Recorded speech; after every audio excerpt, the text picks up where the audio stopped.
The last two units we're going to look at are both optional. They're optional because I don't necessarily want you to go through and do any of the exercises, although I think the material in them is somewhat important. So the first one is the reason for methods. And this is a nice walkthrough on working with methods. One is to improve program readability and talk about that, um, and how to set up programs that are more readable, and set up a main program that you can work out okay. A good example of a readable program or main or use of methods is from our learning exercise here where we did the hokey pokey. Um, we modified it, we'll modify this unit to use these verses. And so we'll have a full song method here, which I actually call these verse method and a refrain method. And it provides a nice, so the full song method is a good summary of the song. We call a verse with the right foot and then we do a refrain. We call verse with the left foot and we do a refrain. Verse with the right hand, refrain. And you could quickly see how easy it would be to modify this and see how it works and change the way this song functions. So if we wanted to do the left foot first or right instead of right foot, we could just move that. So setting up methods makes using them and calling them in other methods should increase the readability of those methods. So talks about that, the program readability and modifications here. Talks about this module program. So often we will want to declare we want these programs broken into modules which we can modify and stuff. And so this whole idea of taking a complicated problem, breaking it into parts, being able to solve the different parts, that's an important part of this program and computational thinking method. Sometimes we have what are called method stubs where we will just define methods that will want to do some task, but we may not be able to do the task right now. But later on, we'll add that. So here they have a stub. They have a calculate board foot method here, and we know we're going to pass in some parameters. We just don't know what the calculation is, so they'll just put in a little comment here. We'll fix this later on. So this is what often is called a stub method. It's not doing what it's supposed to yet, but we know someone will fix it. And often, again, developers might be given stub methods like this and say, okay, you're to flesh out and add the functionality to these methods that we know we need here. So this breaking problems up into methods and using them are an important part of programming.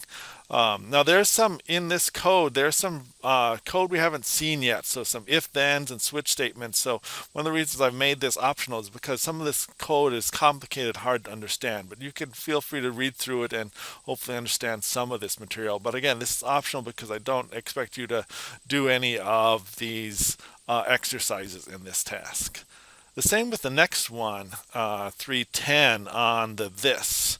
When we're using calling a variable inside a method or calling a method inside a class, we can call that directly. So we can say, like inside the hokey pokey class, we can call the refrain here to call this refrain up here. So if we're referring to a method inside the same class that we are currently in, the code is currently in, we can just refer that directly. Now you can also add a special object reference called this. So I could say this dot refrain, and that would do the same thing, or this dot verse. To say use the refrain or the verse in this method.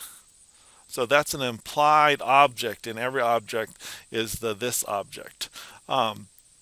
Sometimes we will find it helpful. So for example, here's a setter method, set side length, and we're passing in a side length.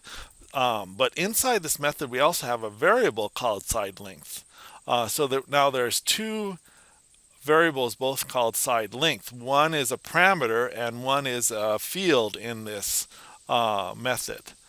And so in this case, when we say this dot side length, it refers to the field in this class.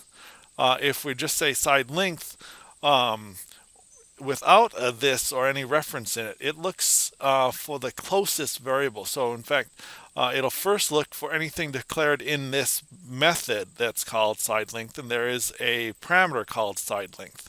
So this side length will refer here. And when we say this side length, it'll refer to the method up here.